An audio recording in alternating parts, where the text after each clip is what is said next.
Okay, this video is how to write better part 2, and it's mostly going to be quotes and a couple of concepts.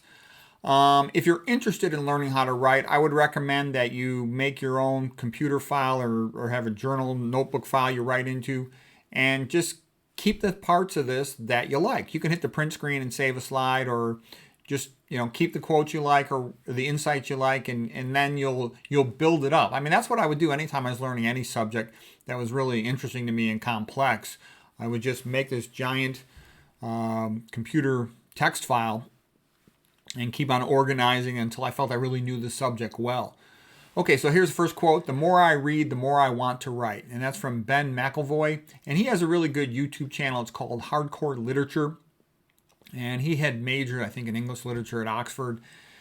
So I've enjoyed a lot of his videos. And, if you like something, you got to spend time around it. And the more you read, the more you feel like writing, the more ideas will pop into your mind. It's good to have a notebook always available in the morning as soon as you wake up to write stuff down, because a lot of times you'll have that in that moment between being asleep and waking up. That's a very common time that your subconscious mind has figured something out overnight while you were sleeping, and it just tells you right while you're in that waking up moment, and you want to run and write it down so you don't lose it. Okay, Tom Wolfe quote, "What I write when I force myself is generally as good as what I write when I'm feeling inspired. It's mainly a matter of forcing yourself to write." Okay, so you can maybe force yourself to write in the night if you want, but almost everybody is better in the morning, so take advantage of that. Okay, here's a quote by Stanley Fish, kind of a famous writer, professor guy. He said, "People write or speak sentences to produce an effect, and the success is measured by the degree to which the desired effect is achieved." Yeah, you're either writing to entertain or to inform or to persuade, whatever it might be, and the more skill you have in writing, the more you can write in the way that you want to write. Okay, here's Douglas Adams quote, "If you really want to understand something, the best way is to try to explain it to someone else." Okay, and Aristotle had said long ago the best way to learn something is to teach it.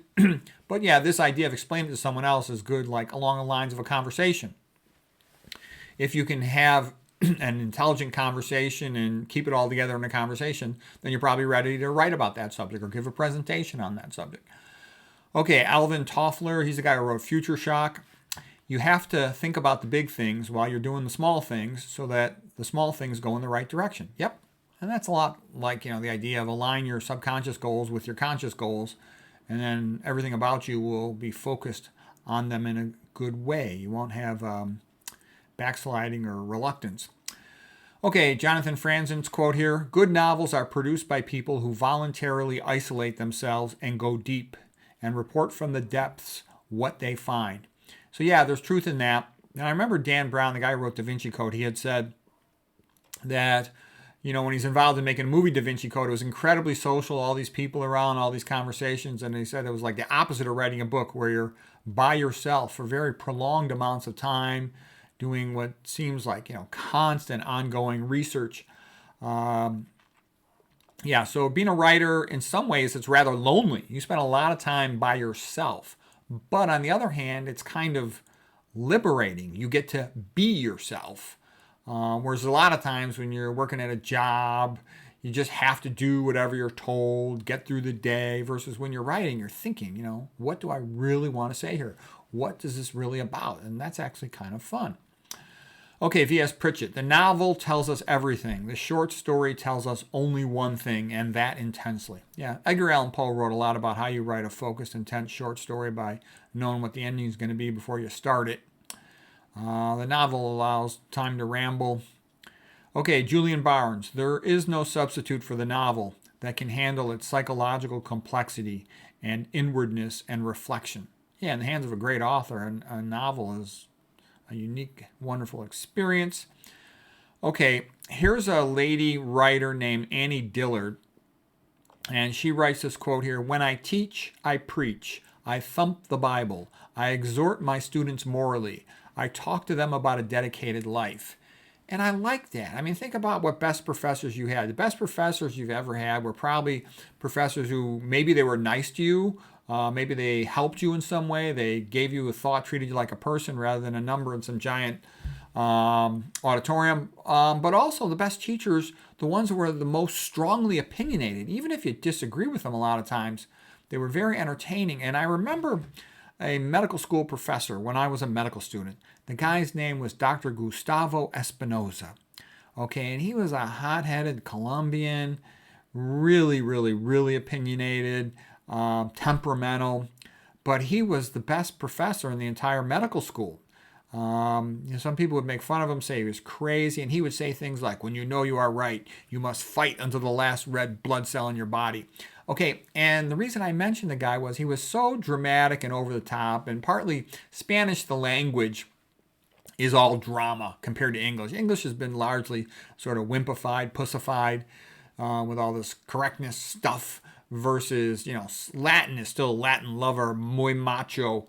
And man, was he macho over the top. But that's partly why his class was so fun. He would say things in such a memorable, 100% absolute way that it was very entertaining. I still remember cases that he showed from all those years ago versus the vast majority of medical lectures. They're soporific, okay? So yeah, he would win the Golden Apple winner as the best teacher in the whole med school year after year after year. Okay, so Annie Diller continues. Be careful what you learn, for that is what you will know. The more you read, the more you will write. The better stuff you read, the better stuff you will write. Be careful what you read, for that is what you will write. Yeah, so that's good advice. If you're planning to write on a subject, you want to get the best possible books on that subject. Try to find the people who are most knowledgeable and have a conversation with them about it. That's how you become an expert on the subject. And it takes a lot of effort to dig for the best stuff. A lot of times you have to, kiss a lot of frogs to get to a great one, okay? Reading medical research papers, you'll read, 10, 15 crappy ones, and then you'll come to a great one. It's just how it is. Annie Diller goes on. She says, anything that you do not give freely and abundantly becomes lost to you. And that's also true. What'll happen for a writer is you'll get some idea and you'll just feel it in your gut. This is funny. This is good. This is clever. And I'd say 9 times out of 10, you should go with it. Unfortunately, what happens, you're like, well, the teacher might get offended or somebody might get offended. And it's actually true that you kind of have to push as close as you can get to what you'll be allowed to say or not say, because if you don't push towards that, that's a lot of times where the best material is. And a lot of times that means maybe embarrassing yourself. Sometimes you try a joke and it just doesn't work. Well, sometimes a joke works with one person but not with another one. And what she's saying here, and I agree, is you should go for it most of the time. I mean, you got to use your judgment. Don't say something that's going to get you in trouble and be stupid. But you'll develop a feel for it with time. And that stuff that puts you on the edge, makes you a little nervous, that's usually your best material. Okay, here's just some stuff in the old Strunk and White. I used to call it Stunk and Bite Me, Strunk and White. Okay, when a sentence is made stronger, it usually becomes shorter. Brevity is a byproduct of vigor. Make definite assertions. Avoid tame, colorless, hesitating language. Okay, from Strunk and White, Guide to Style, Elements of Style. So that's pretty classic stuff. And basically, again, if you think about having a conversation with an intelligent friend, that'll tell you what to say, because you'll want to say stuff that's funny and interesting to your friend. And you won't want to rehash boring, lightweight, lame stuff. So it gets you to do things right. And it's also good if you make yourself laugh. If you're laughing at the joke, then it's probably pretty good, and your friend will probably laugh at it too. If it doesn't really make you laugh, then probably no one else is going to laugh at it either. All right, here's Thomas Merton's quote. If you want to help people, you've got to make up your mind to write things that some men will condemn. Yeah, that's the other thing about being a writer is people, the most offensive thing in the world is telling the truth. So you have to be careful. You're not even allowed to tell the truth about many things. So you just have to use your judgment and try to tell as much truth as you can. Okay, Benjamin Dyers wrote a book about Dyer's English. This guy's like an editor, and he said, a good sentence is one that the reader can follow from beginning to end, no matter how long it is, without having to double back in confusion. Yeah, that's a pretty good definition. They should be able to flow with the idea. Now, this sentence, what he did is he broke it up with hyphens, which gave you just enough of a pause that you could confidently lock in the previous phrase and then move on to the next one. And it all flowed logically so that was easy to comprehend the entire long sentence. So you got to do something to put a little pause in there for the reader. It could be a hyphen, it could be a semicolon, something to just, the hyphen tells you that all this stuff is connected and it gives you a little break. A semicolon could have done the job as well. Ellipses, 3 consecutive periods could have done the job as well. You could put colons in there depending on the context. Okay, this is Phil Lapat. He wrote a lot of essays about writing. Here he goes. Most good essays are a conversation with yourself. You must keep the reader engaged with wit, conflict, mischief, and honesty. Yeah, if you think it's funny for your friend, you'll say it. Conflict and tension makes things more interesting. Suspense, like Alfred Hitchcock had said, can be prolonged in quite a long time. Mischief, yeah, their lives are usually boring. They want something fun to read about. And you got to be honest. If the reader feels that you're not being honest, then the book sucks. They can't trust the reader. It's not authentic, and then why waste their time with it? Okay, he continues. Personal confession makes the reader feel less lonely in their confusion and darkness. And confession makes you a more trustworthy narrator. Okay, so yeah, that's good. And what that's basically saying, it's a lot like Ralph Waldo Emerson. That which is most true in our deep, inner self is what the audience will feel most true and resonate with. And you just got to use your judgment. That's correct, but is it something that you're comfortable saying? Maybe it is, maybe it isn't. Lapat continues, have fun writing because it enhances the reader's experience. Yeah, if you're having fun, the reader's more likely to have fun too. Okay, here's another guy, Dom DeLillo, some brief quotes from him. Dramatic tension cannot be produced when the outcome is preordained, so don't give away the ending too fast. Writing is a deeper level of thinking, an intense form of thought. The writer is the person who stands outside of society, independent of affiliation and independent of influence. Oh, I made my little guy too small here, so I'll make myself a little bigger here. Okay, so a good writer is somebody who's relatively independent in their pattern of thought and insight. And the way you become independent in your thinking is to read a lot on your own and avoid all the standard media outlets, because they're always going to give you some generic BS.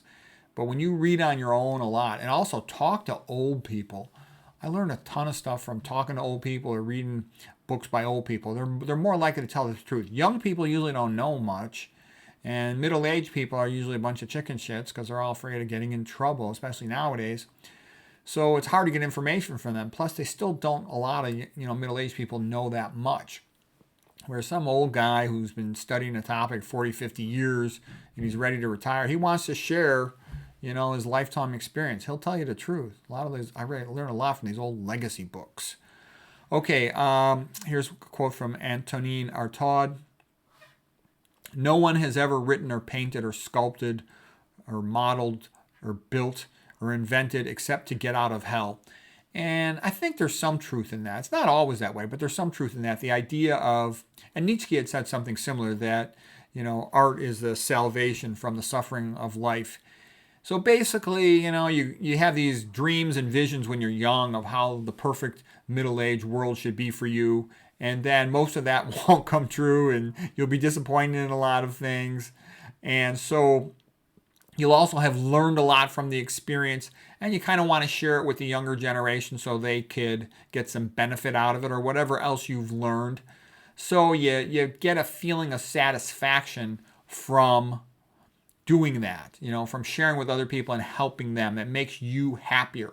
And you also accept the fact that, in life there's a lot of things you got to plan. Number one, you got to plan your career.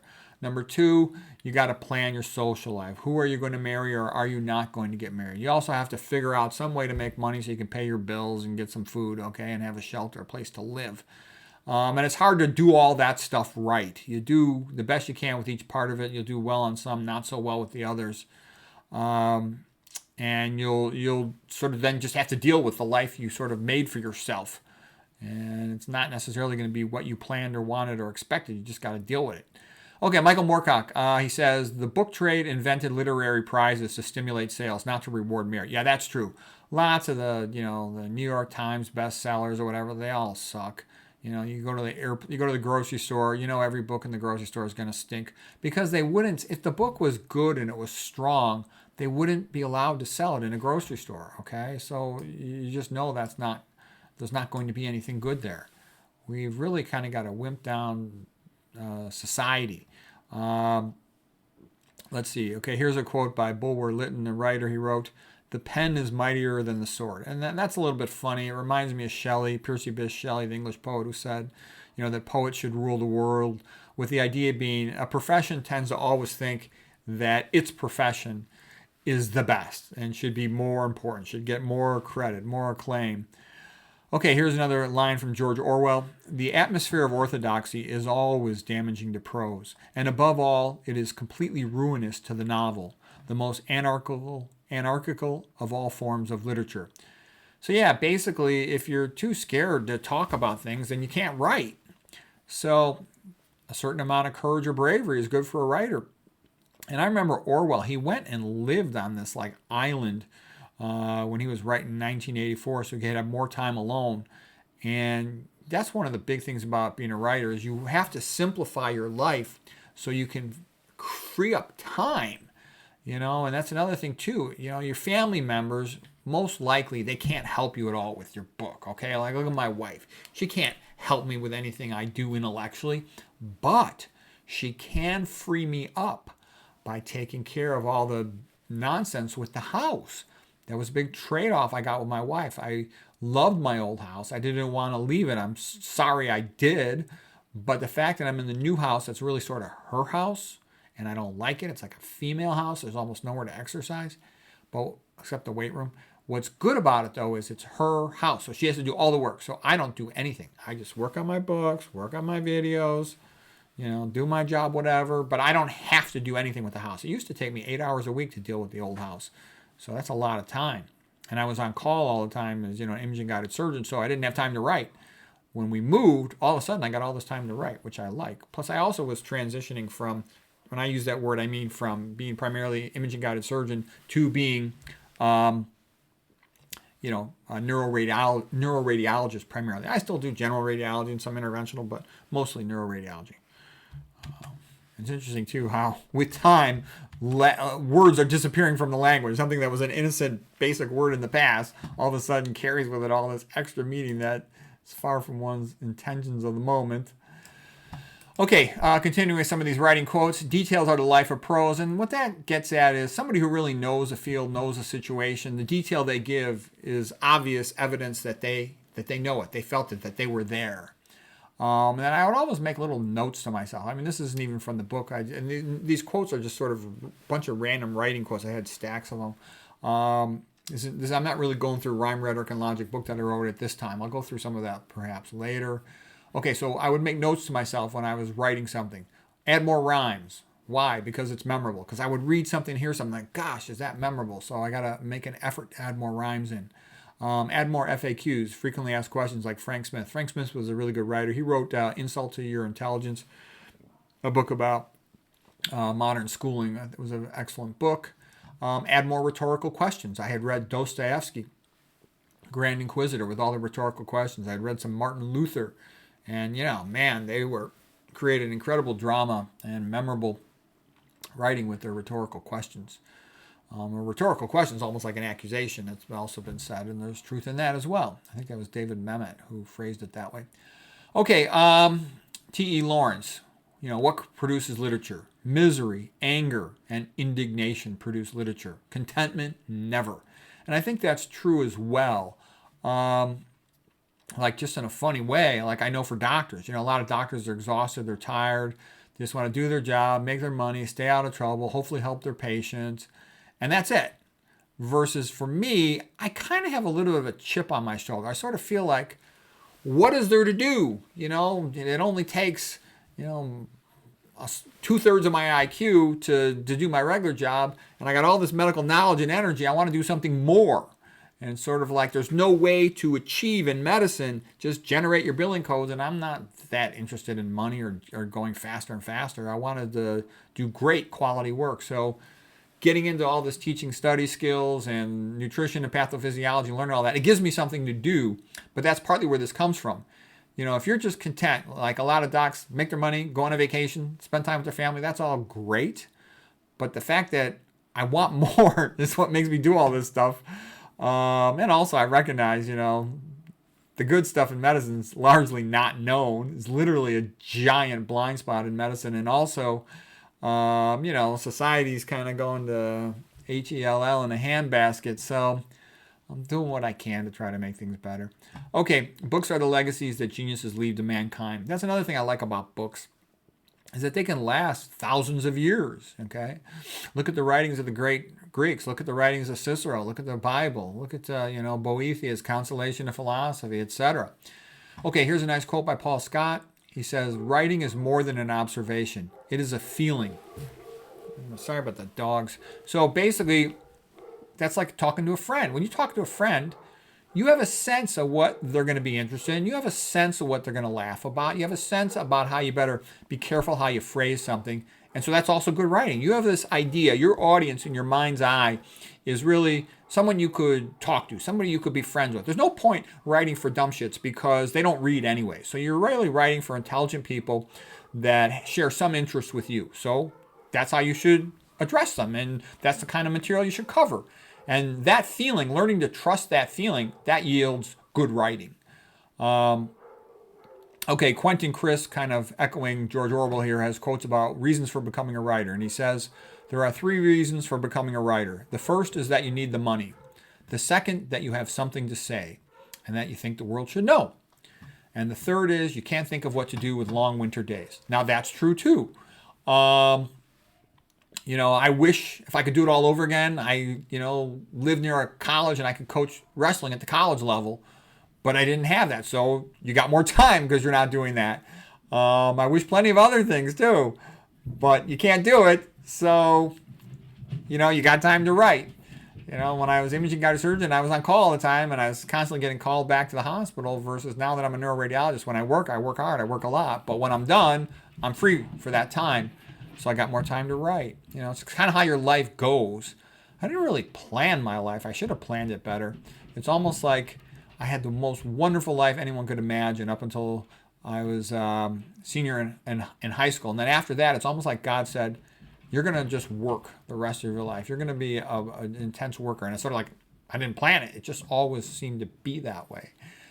Okay, a quote from August Wilhelm von Schlegel. All right, he said, literature is the immortality of speech. Yeah, when you put something in a book, like I said, it can last for thousands of years. And here's a nice quote by Francis Bacon. We see then how far the monuments of wit and learning are more durable than the monuments of power or of the hands. For have not the verses of Homer continued 2,500 years or more without the loss of a syllable or a letter, during which time infinite palaces, temples, castles, cities have been decayed and demolished? Yeah, that's a good quote. Think about ancient Greece. They had a great sculptor named Phidias who made sculptures, for example, of Athena, and all that stuff is gone. But the books of Homer and the playwrights, Aeschylus, Euripides, Sophocles, the writings of Plato, the Republic, and Aristotle, they're still with us. Okay, so here's a nice quote from Jane Austen.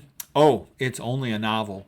Only some work in which the most thorough knowledge of human nature, the happiest delineation of all its varieties, the liveliest effusions of wit and humor are conveyed to the world in the best chosen language. Okay, there's a clever lady. All right, here's a quote by Vladimir Mayakovsky. The writer's duty is to blare like a brazen-throated horn in the fog of Philistinism. Yeah, I think that's part of it. Like I said, that's one of my goals. What are my 2 goals? To try to be the best doctor in the world and try to save civilization. Because when you look around at how people are behaving, man, we're drifting, we're sleepwalking into slavery.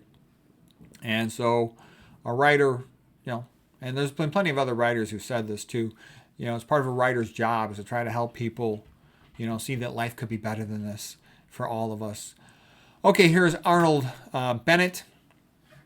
His quote, the essential characteristic of the really great novelist is a Christ-like, all-embracing compassion. So yeah, a great novelist can really see things through the eyes of the different characters. And, Dostoevsky, Victor Hugo, Charles Dickens were magnificent at that. There's other novelists who, like Anna Karenina by Tolstoy. He could describe everything accurately, and you would see it and you would feel like you were there. It was magnificent. But Tolstoy was screwed because his heart was not in the right place. Tolstoy, the more you study Tolstoy, the less you'll like him.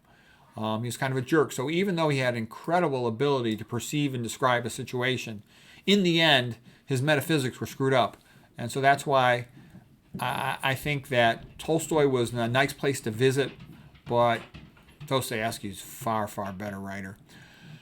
Okay, here's a quote by Evelyn Waugh. Anyone could write a novel given 6 weeks, a pen and paper, and no telephone or wife. So he's joking, of course, but there's truth in that. I knew when I really wanted to write, I would socially isolate myself. And by that I mean I would avoid any social media, any email. I wouldn't talk to anybody unless I had to. And I could double or triple what I was capable of doing in terms of writing. So you really have to choose to be kind of isolated. And it wasn't like I had a whole lot of options. It wasn't like a bunch of people were calling me up and inviting me everywhere. So I was happy to take the time to just write. Okay, other things that help you be really productive is, kind of isolate yourself, avoid beat music. It just bounces the thoughts out of your brain. And then read and listen to all the things that you want to focus on. So if you're interested in writing about Ireland, listen to books about Ireland. If you're interested in writing about nutrition, listen to audiobooks in your car about nutrition. When you're in the bathroom, read about that subject. And you just keep accumulating knowledge in that area and expertise. Okay, Jonathan Franzen, he wrote an essay on how to be alone. And he said that just as the camera drove a stake through the heart of portraiture, television killed the novel. I think what happened is basically it led the public to stop reading, because it used to be there wasn't much of an option for entertainment, so lots and lots of people would read. But nowadays, very few people read. I have some doctor buddies who I talk to, and I can tell you, out of like all the doctors and people I know, it's 1 in 100 who I have intelligent, routine conversations with. And that's just because most people don't value reading. And especially male doctors, middle-aged and older, who I will have a lot of detailed conversations. With a woman, you can't talk to a woman the way you can talk to a man. With a woman, there's always a secondary thing going on. You can have an intelligent medical conversation where you discuss a medical topic and she'll know a lot, and it's a good conversation. It's mutually beneficial. But on the other hand, you can't just keep talking and talking to a woman. She's got to get home on time, take care of her kids, or she might think you're flirting with her. It's weird, but it's true, because I know that. With a guy, we'll bounce. When I'm talking to one of my guy friends, we'll bounce from topic to topic to topic, and we'll go back and forth from chemistry to physics to biochemistry to anatomy to neuroanatomy to disease to pathophysiology. Whereas if I talk to a woman, I like talking to women. I have some real smart women. I have women who are really good experts in areas where I don't have that much expertise. So I'll ask their opinion, and I value their opinion highly. But it'll be a conversation, that topic, see ya, goodbye. Versus like when I talk to one of my buddies, it'll be like, what do you think of this? What do you think of this? What do you think of this? Oh, that reminds me. Have you heard the paper on this? Have you heard the paper on this? It's just different, and I would expect that that's probably how women are with themselves. They'll talk the ear off of their other lady friends, but they don't talk that much to a man. There's like different things between men and women talking to each other. We're not the same. There's like the modern world tries to pretend men and women are the same, but they're not. You can't talk to a woman the same way you talk to a guy. You can say anything you want to a guy, and you don't even think twice about it. But with a woman, you have to be careful. Will that be conceived as flirtation? Will that be conceived as inappropriate? Does she really have to get going because she's got kids and she wants to get home? It's like, does she think it's weird, but it's true. Let's see. The easiest woman to talk to is an older postmenopausal woman who just wants the knowledge and there's no BS involved. You just have the conversation. But that's like rare too. Okay, let's see. Next quote here is this guy, Jay McInerney. I think writing does come out of a deep well of loneliness and a desire to fill some gap. No one in his right mind would sit down and write a book if he were well-adjusted, happy man. Yeah, that's the other thing too. We're all socially isolated. Like when I was in high school, I had lots of friends, and there was always something to do. There was always a party. There was all these, young single girls, and we're all, and them all from school, and there's some social event. There was always something going on. You didn't need to stay home reading a book. Now at my age, I'm 59. There's nothing to do. I'll just read a book and and talk. There's no events happening. So don't get me wrong. I'm very grateful that I have the time and I have the life where I can read and study, and I think that's a wonderful part of my life. But I'm just saying it's like also too, like when I was at different places, when I was at Stanford, people say, I had 4 years at Stanford, never had a girlfriend. They'll say, well, why didn't you ask a girl out? There weren't any girls to ask out. I asked out one girl, and she kind of like laughed in my face after I did her homework for her the whole semester in my economics class. And other than that, you never saw them. There were no parties. I mean, I went to like one party every 6 months, and it would always kind of stink, and I wouldn't know anybody. That's what it was like. And I was student athlete of the year and team captain. I mean, so all my friends at at state schools, they were telling me all this wild fun they had. But Stanford's in the middle of is in the middle of a field. There's nothing there. There is no town that's close, and so it just sort of happened that way. I didn't plan it. And then med school, I went to med school, and a lot of medical schools are in bad neighborhoods, so there is no social life. No one goes out, after dark. So there were no social events, none, zero, in 4 years of medical school. You maybe go to some celebration at the end of the year, graduation, whoop-de-doo. Your parents are there, Okay, more quotes. This is by Martin Amis, English writer. He said, lads don't write novels. Being a writer means that you spend at least half of your life by yourself. That's the defining thing. Yep. Because I know a lot of guys that are super social. I mean, the last thing in the world that would ever occur to them would be to sit down and read a book or to write a novel or to write anything. A writer is on the whole most alive when alone. And there's a lot of truth in that too. What I like about being a writer and a thinker is I really like, going into things in depth, because I've reached an age where I've studied stuff ever since I was about 18. I've been reading and studying kind of constantly, if not working. So I've accumulated a lot of knowledge, and it's sort of like, this is a typical thing I've read about other men kind of like me, that when they got into late middle age, that's what they wanted to do, was write, because they'd accumulated all this knowledge and they wanted to share it with other people. So, you got to go with what you have. There's a lot of things that would be nice to have or to do, but you can only do what you're able to do. So you just have to learn to like some part of it. Okay, here's a quote from Margaret Atwood, her essay on A Writer on Writing. She said, the childhood of writers often contains books and solitude. Yeah, and that was my childhood. Basically, I had a great childhood, but I did a lot of reading to be like my father. And I had weird experiences too. When I was, for example, in third grade, I got in trouble. They probably would have called me attention deficit back in the day if they had that word back then. And instead, I just was smart. I would do the homework in 5 seconds, and then I would just goof around with my friends, and the teachers felt I was disrupting class. So they put me in a pod where I was all by myself, and they had the SRA, I think Scholastic Reader Association books or something. So I would read through all those, but I wasn't even allowed in a regular classroom. I got suspended from school, and then finally what fixed that problem was my mother knew I loved being on the wrestling team, and she said, look, no more trouble in school. I don't want you ever getting suspended again from school. And it was all for stupid stuff, just making my friends laugh and goofing off, stuff like that. So she said she wouldn't give me a ride to wrestling practice. So in order to keep being allowed to wrestle, I would have to not goof off in school. But public schools, it stinks. It was just a complete waste of time. I can remember my grade school years as sitting there, looking at the clock, looking out the window, just waiting for it to end. Kind of like the Charlie Brown and the Peanuts. The teacher drones on and on. There were a few teachers I liked. There were a few teachers who were nice to me or gave me some words of encouragement or told me to read a book or something. But most of the time, man, it was just like I was just falling asleep and daydreaming, and then I would goof off and try to make my friends laugh, and then I would get in trouble. And the whole thing was like a bunch of nonsense, most of it. Okay, now here's a quote by Samuel Johnson. The greatest part of a writer's time is spent in reading. In order to write, a man will turn over half a library to make one book. Yeah, that's the case, especially when you're writing on a topic that's new to you. You have to plow through tons and tons of stuff to be able to put it all together and summarize it. Okay, this is an Orwell quote. I already went through some of this, so I'll skip the part I already did.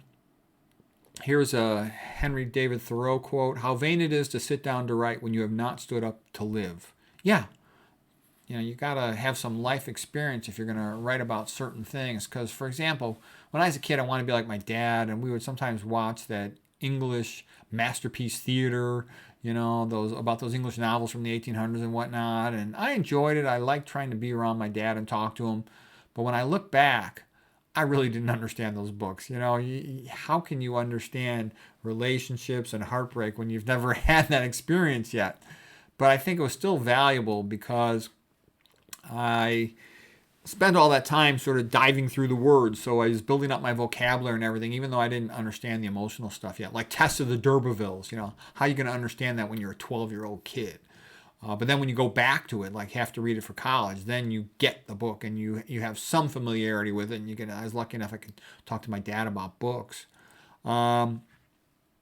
Now here's a quote by Constable. He said, "There has never been a boy painter, nor can there be. The art requires a long apprenticeship, being mechanical as well as intellectual." Yeah, that's true too. In general, people just don't have the emotional depth at a young age to write a sophisticated novel type of book. The remarkable exception would be Goethe when he wrote The Sorrows of Young Werther. He was only in his early 20s at that time. But in general, young people usually can't produce that much of emotional magnitude. An exception also, if you think about sculpture, was Michelangelo when he made the Pietà statue. And that's because his own mother had died when he was about 6, 7 years of age. So in a sense, Jesus Christou was almost like himself on the lap of his mother. It was like Michelangelo. And that's the most beautiful statue ever made. And Aristotle had said something along those lines as well. He said that there are intelligent young people, but there are no wise young people, because wisdom requires experience. It requires experience with the specific, not just the general. So a young person, they can read all the books in the world. They just don't have enough life experience. So you got to have some life experience to be emotionally sophisticated, and you have to have some experience with whatever the given topic is to be wise in it. So in general, young people just aren't going to have that unless it's something unusual, like, perhaps a sport. They were good at their sport when they were young or something like that. Okay, Shenstone. Humility is to genius as an extinguisher is to a candle. Yeah, I've known a lot of people who are really great at what they do. They're usually all really, stuck up about what they do, but that's just because they're confident. And they have to be confident because you go out in the real world and it's competitive, and a lot of people try to criticize you and not criticize and mock your achievements. So if you're not confident in them, you're going to be weak and get sort of pushed down. So you have to be strong and say, look, I did this. I know I could do it, so let me do it. Leave me alone. Consciousness of our powers augments them. Yeah, that's true too. Being aware that you have the ability to do something makes you confident that it's worth it to try doing something even greater. But you got to have that confidence. And I know, like, what helped me in college is I was with these cross-country guys who had all scored higher than me on the SAT test. And I'm like, I would play games with them, Risk, Mastermind, Monopoly, and all this stuff. And I could do just as well with them at these games. And I'm like, why didn't I do better on the SAT? So I retook it a couple times, and then I did just as well or better than them. And I'm like, well, why can't I be an A student? I never even took honors classes in high school. But that's why it's good to be around people whoever is good at what you do. If you have the opportunity to meet them in person and hang around them, you should do that, because it just rubs off on you that this is what it takes to be really good in this area. So when I started hanging around the guys who were really good at school, I got better at school. Okay, here's a little bit about poetry writing. First quote's from Billy Collins, the poet. "I'm a line maker. I think that's what makes poets different than prose writers. That's the main way. We think in lines. They think in sentences."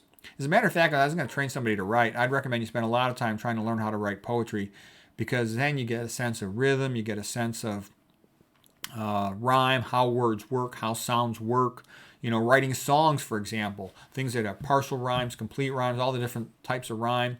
Even write a rap song or something, because once you can do that, then you'll be much better at writing good sentences in prose. And, study comedians, study good public speakers, motivational speakers. You just develop a feel for it from being around it. It was like, too, when I was a sophomore in college, I had some injuries. I was thinking about quitting the wrestling team, and Mark Schultz, the great wrestler, national champion, Olympic champion, he said to me, "Pete, your problem is you're just not hanging around with wrestlers. I hang around with all these academic guys." He goes, "You got to live in the athlete fraternity and hang around with the wrestlers." And once I did that, I got way better at wrestling and hanging around him. So be around the people who are good at what you want to do. And if you're a writer, you want to be a writer, spend a lot of time reading with the great writers. If you can meet one in person, that's great. You probably won't, but at least you could watch their videos, read their books and you'll get a lot better. Okay, Gilbert Hayek quote, poetry is halfway between prose and music. Voltaire, poetry says more in fewer words than prose. Okay, Ralph Waldo Emerson, everything in creation has its appointed painter or poet, and it remains in bondage, like the princess in the fairy tale, until its appropriate liberator comes to set it free. Yeah, and that's kind of like the idea of you'll have a book in your mind. Like I have a book in my mind. I'd like to rewrite the standard biochemistry textbooks and pathophysiology textbooks, but I just don't have the time. I have to work, like 5 days a week. And what I really want to do is write these books. But, there's no money in it, and I got to work. I still got one kid going through graduate education. So it's just how it is. But it's sitting in my brain. And I could do it, but if I did that, I'd have to give up the YouTube. I'm kind of having fun with the YouTube, and a lot more people are willing to watch a movie than read a book. But I like the idea of a book having more lasting ability. Plus, you can go into more complex depth in a book. I actually enjoy writing books. The crown of literature is poetry. It is the end and the aim. Poetry is the sublimest activity of the human mind. It is the achievement of beauty and delicacy. The writer of prose can only step aside when the poet passes. That's Somerset Maugham. Okay, here's Edgar Allan Poe. Poetry is the rhythmical creation of beauty in words. Okay, now, for example, it was many, many years ago in a kingdom by the sea that a maiden there lived whom you may know, whose name was Annabel Lee. And I was a child and she was a child in this kingdom by the sea.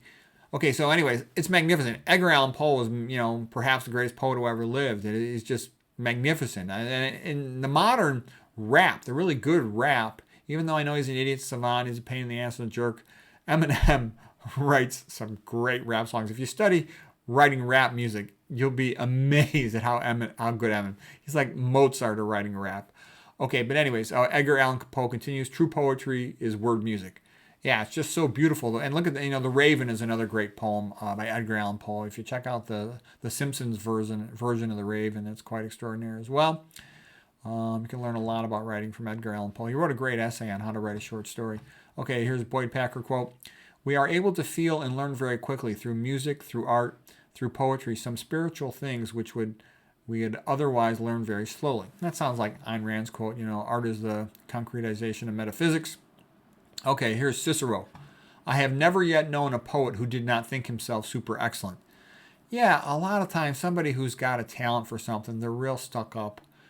And I think that's actually good. Again, if you're going to achieve, you have to believe you could do it and let other people say you're conceited, but you need that belief or you can't achieve. Okay, Goethe. There is something magical about rhythm. It makes us believe that we have taken possession of the sublime. Okay, here's some anonymous quotes on rhyme and rhythm. The rhyme at the end of the line is like the punchline of a joke. Rhyme makes a sentence sound like a proverb or folk wisdom, more impressive, more important. Rhyme is the rock on which memorable slogans are built. Yeah, a rhyme a lot of times is how you know that's the end of a line in a song. And it just fixes in our mind that was a definitive point. Okay, a rhyme at the end of the line gives a sense of completeness. Now here's some quotes by Northrop Frye. He was a great art and literature critic, and he wrote a great book on the Bible. So here's his quote. Nursery rhymes are the best possible introductions to poetry. The aim of education is to be able to distinguish illusion from reality. Nursery rhymes are the only really popular poetry that we have. Millions of people know Hey Diddle Diddle and Jack and Jill who have never read a line of Shakespeare. Yeah, because it makes it so memorable, these rhymes. Okay, Italo Calvino, the poet, and here's what he has to say. Writing prose should be like writing poetry. Looking for the concise, concentrated, and the memorable. Okay, I think this is the last page here, and then for this part 2 of How to Write Better. So a couple of opening lines that were famous. It was a dark and stormy night by Edward Bulwer Lytton.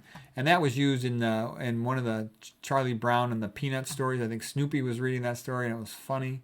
I used to love the old Charlie Brown and the Peanut stories. Snoopy, all that stuff was great stuff.